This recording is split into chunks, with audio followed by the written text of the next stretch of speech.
In the pine forests of Montana, as the autumn sunset bathed the treetops in golden light and cast long shadows over the blanket of fallen leaves, a faint cry broke. The silence of the wild beneath an old pine tree, a golden retriever puppy lay curled up, its small body trembling in the cold wind. Its once shiny golden fur was now matted with mud, and its large brown eyes had dulled with hunger and fear from the distant darkness. A pair of golden eyes gleamed. A female bobcat watched silently, her tufted black ears perked at the sound of the puppy's whimper. By all laws of nature, this encounter could only end one way: predator and prey, strength and weakness. But sometimes, in rare moments of the universe, nature rewrites its own rules. What happens when wild instinct meets compassion? When the ache of loss meets a chance at redemption? What unfolds when two lives from two different worlds find each other at their most desperate moment? Before we start, hit the like button and make sure to subscribe if you haven't, and tap that notification bell so you won't miss any new stories.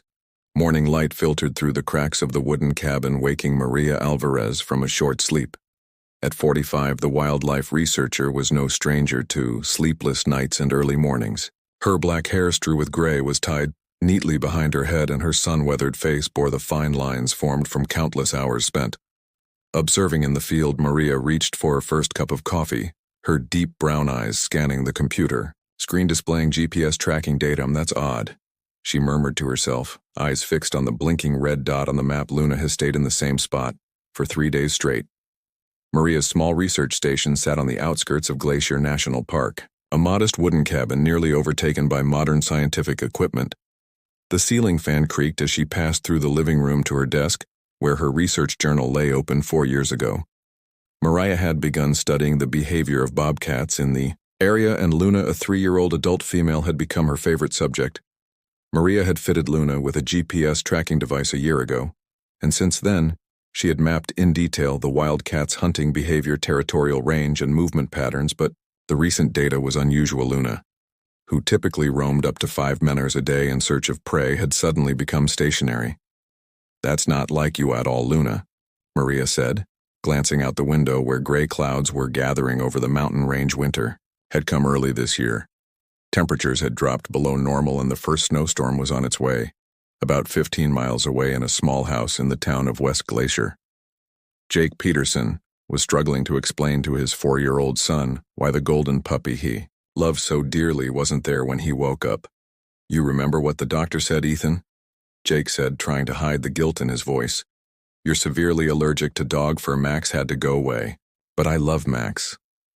Ethan cried, his small face red and swollen from both the allergic reaction and his tears. "I want Max back." Jake ran a hand through his tousled brown hair, feeling exhausted to his core. At 32, he was doing his best to raise Ethan alone. After his wife had left 2 years ago, buying a puppy for Ethan's birthday had seemed like the perfect idea until the rashes started. The labored breathing, and the doctor confirmed a severe allergy. Jake had tried him.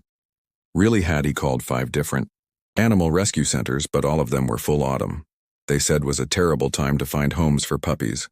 They offered to put Max on a waiting list, but the adoption intake fee was at least $200 money Jake simply didn't have on his maintenance worker's salary. Solace night after Ethan had fallen asleep, Jake made a decision. He drove toward the outskirts of the national park, with Max in a duffel bag on the passenger seat. The 8-week-old golden puppy had looked up at him with trusting eyes when Jake pulled over on a remote Forest Service road. "You'll be okay," Jake had said, trying to convince himself more than the puppy. "This is the outskirts. Hikers come through here all the time. Someone will find you."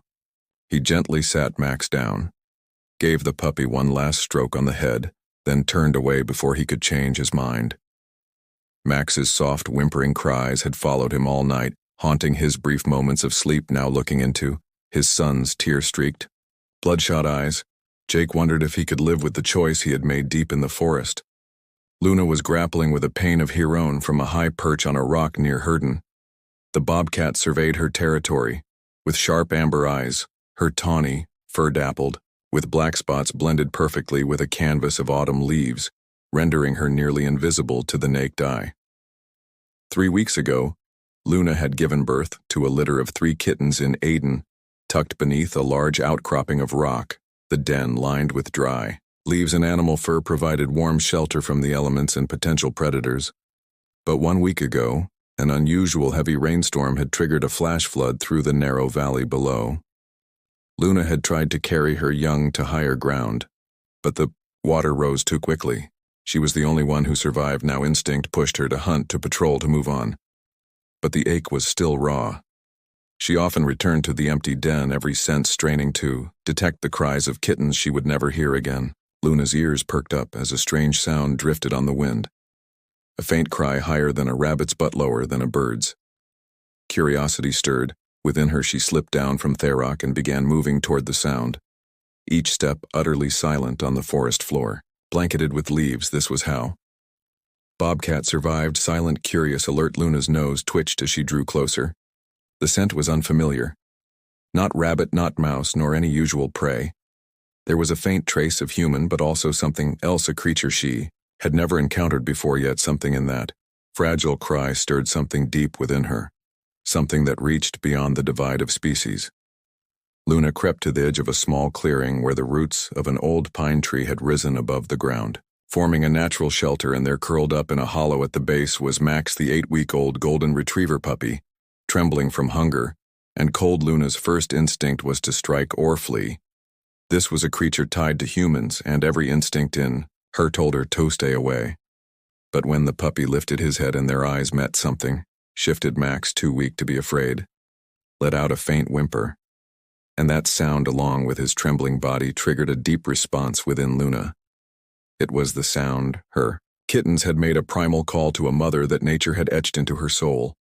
Luna stood frozen for a long moment, her tail flicking slightly as her mind wrestled with its inner conflict in that moment. Thousands of years of evolutionary history clashed. With the immediate pull of the heart, at last the bobcat stepped forward once, then again. Max looked up, too exhausted to react, and wagged his tail weakly, and then in amament that defied every law of the wild. Luna bent down and gently licked Max's head, not as a taste of potential prey, but as an outward gesture of compassion. A decision had been made, one that defied all reason. With the precise gentleness of a mother, Luna grasped the scruff of Max's neck in her jaws. The puppy, by instinct, went limp in her hold, a natural response shared by both canine and feline young when carried by their mothers with her precious cargo. Secure, Luna moved through the pines fast, but careful, heading back to her den with the creature she was supposed to hunt, not protect. Luna's den, nestled among rocks and high enough to avoid future floods, offered warmth from the deepening cold. She set Max down on the dry bed of leaves and fur where her own kittens had once lain. At first the puppy panicked, trying to rise on weak legs, letting out faint barks from a parched throat. Luna simply sat and watched, her golden eyes, unblinking. Her calm presence slowly spread to Max, and at last, too exhausted to keep up his guard, the puppy curled into a ball, still eyeing the bobcat warily. With a new sense of purpose, Luna slipped out of the den, leaving Max alone. For a short time, when she returned an hour later, she carried a freshly caught rabbit by instinct. She tore it apart and nudged a tender piece of meat toward Max. At first the puppy hesitated, but hunger finally won out and he tried to eat the offering. The process was clumsy. Max was unaccustomed to raw meat, and Luna had never cared for a young one who didn't know how to feed properly, but her maternal instinct prevailed, and she patiently nudged smaller, softer pieces toward him until he had eaten enough to fall asleep, full and utterly exhausted.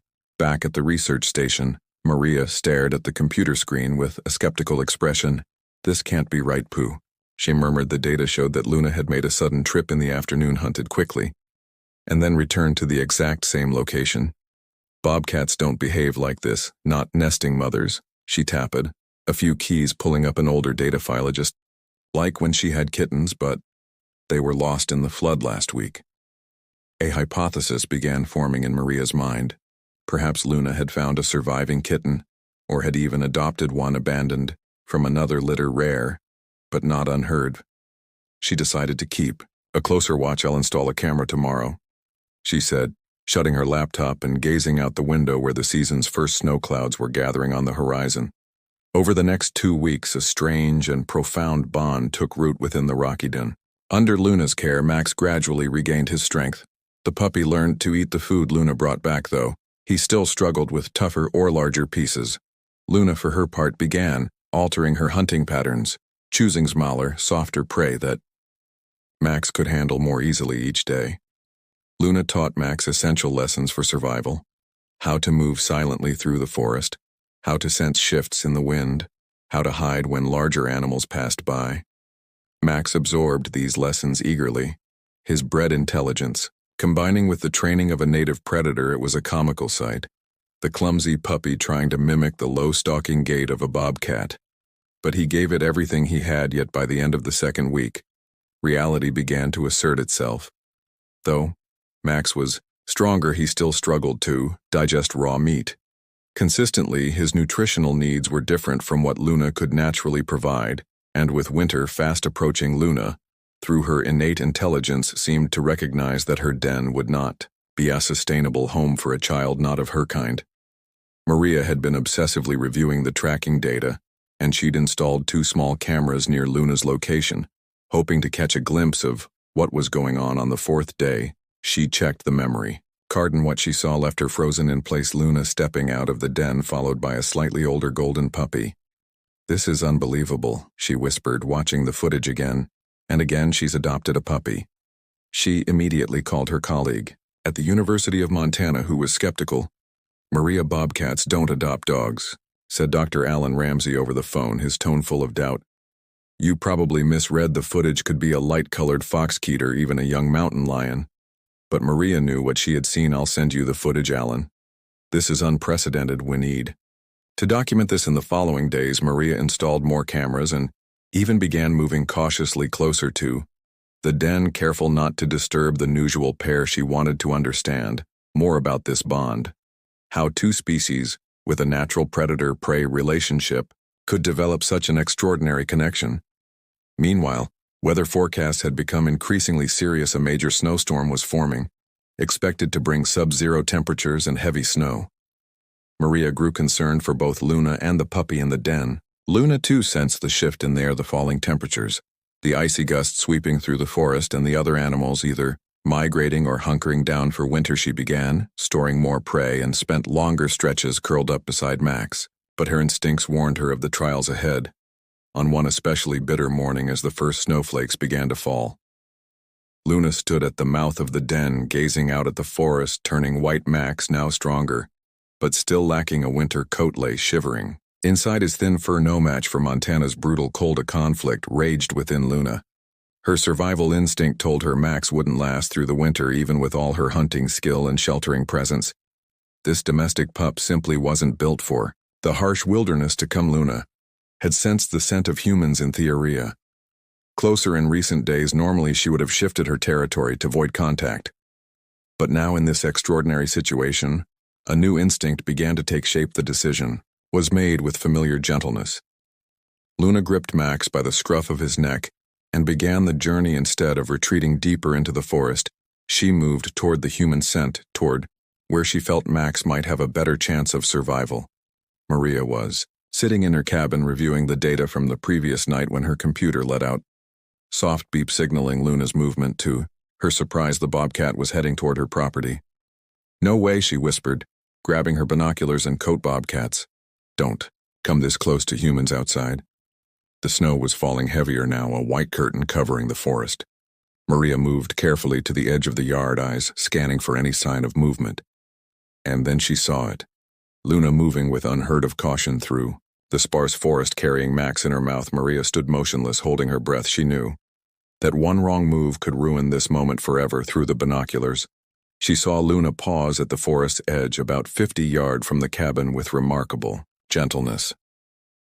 The bobcat placed Max down in a clear patch where he could be seen easily from the cabin. The puppy, now awake and alert, tried to follow Luna as she began backing away. But Luna remained, watching Maria, as if she were assessing her. This was not typical wild bobcat behavior. This was deliberate. "I don't believe it," Maria whispered. "She's bringing him to me." Step by step, Maria began walking toward the puppy slowly, with no sudden movements. Luna remained at the forest edge, her golden eyes fixed. Max, still weak but stronger than when Luna had found him, tried to steady himself on trembling leg. "Hey there, little one." Maria said softly, as she drew closer. "I can't believe you're really here." She knelt a few feet away, taking her time not to startle. The poop or provoke Luna from her coat pocket. She pulled a bit of pemmican-dried trail food and gently placed it before. Max the puppy sniffed the unfamiliar food, then looked back at Luna as if seeking permission to Maria. This behavior was extraordinary. The puppy was looking for approval from a species that should be. His natural predator, Luna, gave a subtle nod, a gesture. Maria would later wonder if she had imagined Max began eating, eagerly, clearly starving and delighted by the taste of something more familiar than raw meat. Once he finished, Maria inched closer, and finally, with infinite patience, she reached out and touched him. Max didn't resist. In fact, he seemed to crave the human touch. "I'll take care of you," she promised, looking toward Luna. "You've done something incredible." Luna watched the scene before her with strange calm, though every instinct screamed to flee from humans. She stayed there, seemingly understanding that this was the best choice for Max. Maria gently lifted the puppy into her arms, surprised to feel that he was no longer trembling. He seemed to understand that he was being passed from one mother to another. "Thank you," Maria said to Luna, knowing how absurd it was to speak to a wild bobcat, but this moment defied reason as Maria turned to walk back to the cabin. Max gave a soft tail wag toward Luna, a small but meaningful farewell. Luna lingered a few more moments, then with a final flick of her tail turned and disappeared into the deep forest, a perfect shadow among the falling snow inside the cabin. Mary understood that she had just witnessed something truly rare in nature. She placed Max in a basket lined with warm towels near the fireplace, then began checking his condition. "You lucky boy," she said, feeling his protruding ribs, dehydrated, starving, and almost hypothermic. "But Luna saved you." She prepared a mixture of warm milk water and a bit of dog food she kept on hand for wildlife emergencies. Max drank greedily, clearly recognizing this food suited him better than the raw meat Luna had offered with each passing hour. Maria was more amazed at Max's recovery and behavior. He didn't act like a typical domestic dog. He moved more quietly, watched his surroundings keenly, and often stared out the window toward the forest, as if searching for a familiar present. "You learned a lot from her, didn't you?" Maria murmured, scratching behind Max's ear. Sisson scientific insight. The next day, after the snow had paused, Maria returned to the place where Luna had brought Max. Searching for tracks in the snow, she found the paw prints of both leading from deep within the forest, confirming what she had seen back at the cabin. She began documenting every aspect of the situation. From the moment Luna's behavior changed to the remarkable handoff, her computer was soon filled with notes, data, and footage from the tracking cameras. Maria called Dr. Ramsey and sent him undeniable evidence. "I still can't believe it," he admitted. "In 30 years of wildlife research, I've never seen anything like this. You have to publish a paper on it. This isn't just about animal behavior anymore." Alan, Maria said, watching Max sleeping by the fire. "It's about what we don't yet understand about empathy and cognition in wild animals, about the capacity for compassion across species lines." 2 weeks passed under Maria's care. Max had transformed from a frail pup into a lively, energetic dog, yet he retained peculiar traits he had learned from Luna: quiet movement, sharp awareness, and an unending curiosity about what lay beyond the window. One clear morning, with the snow settled and the sun shining through of pine branches, Maria took Max for a short walk near the cabin. She clipped on a light leash more. For her own reassurance, Max stuck by her side like they'd been together since birth as they walked along the forest's edge. Max suddenly stopped. Earspray cricked. Maria followed his gaze. There, about 100 yards away on a rocky ledge, stood Luna. The bobcat didn't move. Her golden eyes watched the human and the dog closely. Maria was surprised to see her, but in a way not at all. The bond between her, Luna, and Max now felt unbreakable. "That's Luna," she whispered to Max, slowing her pace so as not to scare the bobcat. "That's your mother, Theone, who saved you." Inexplicably, Max didn't rush forward as a normal dog might. Instead, he sat down beside Maria, tail wagging lightly in the snow, and let out a soft sound, not a typical bark, but something more akin to a bobcat's cry. Luna tilted her head, then responded with a similar sound. In that moment, Maria felt she was witnessing a conversation deeper than words, a dialogue that transcended language and species. They stayed like that for several minutes, suspended in a moment that seemed to stretch forever. Then Luna, with the serenity of a mother who had seen her child safe, turned and disappeared into the forest shadows. She came to check, Maria whispered, stroking Max's head, to make sure you're all right. As they walked back to the cabin, Maria found herself reflecting on everything she'd witnessed. A bobcat, a creature that instinctively avoids. Humans had bridged an impossible gap, not just adopting another species but trusting a humane enough to hand it over.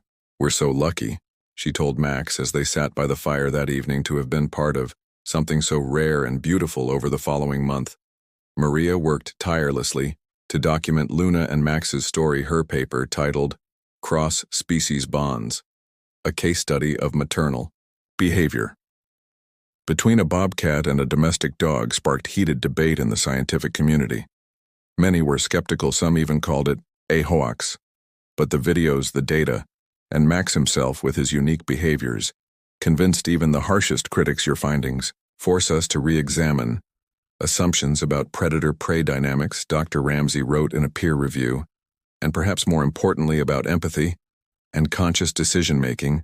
In wild animals, spring arrived, melting snow and bringing new life to the mountains. Maria continued her research, but with a new focus. Instead of merely tracking movement patterns and hunting behavior, she now looked for signs of bonding, compassion, and deeper awareness among bobcats and other wildlife. Max remained her constant companion, embodying a unique blend of domestic warmth and wild instinct. He had a special talent for detecting animals before Maria even noticed, sometimes with just a soft snort or a subtle tilt of his head. Luna still roamed the area. GPS showed she occasionally came near the cabin, though she rarely revealed herself. But on the rare days they crossed paths in the woods, there was a quiet understanding, a shared respect. One day, while on a survey, Marianotica, Luna's GPS data had stabilized. She had settled in a new location. Maria's instincts told her Luna had found a new den. Let's give her space. She decided, staying away from that area. Weeks later, Max began behaving oddly, sniffing the air and staring into the deeper forest with focused attention. Trusting his instincts, Maria let Max lead the way. Following at a safe distance, he brought her to a small clearing where Maria stopped, stunned and moved by the sight before her. Luna, as graceful and alert as ever, stood proudly, with 3 newborn kittens wobbling around her feet. The mother bobcat looked at Maria, then at Max in a moment of shared understanding. This wasn't a random encounter. It was an intentional invitation, a gesture of trust. Your family, Maria whispered, her eyes misting over. You're showing us your family. In the months and years that followed, Maria continued to monitor Luna and her cubs, documenting, even more remarkable, insights into bobcat cognition and social behavior. Max remained her loyal companion, a living bridge between the human world and the wild. Maria's research led to shifts in how scientists approached wildlife studies and a growing recognition of the complex emotional capacities of non-human animal. We're only beginning to understand, she wrote in the conclusion of her published book, Lessons from Luna. The natural world isn't just a web of instincts and reactions. It contains choices, relationships, and emotions we're only just beginning to perceive. And sometime in quiet afternoons, Maria still saw Luna perched on a distant rock, watching the cabin with quiet interest. Max would always sense her first lifting his head and responding with a soft cry. Neither bark nor bobcat call, but something entirely their own, a reminder that hearts, wild or tame, can overcome the greatest boundaries when love is the force that guides them.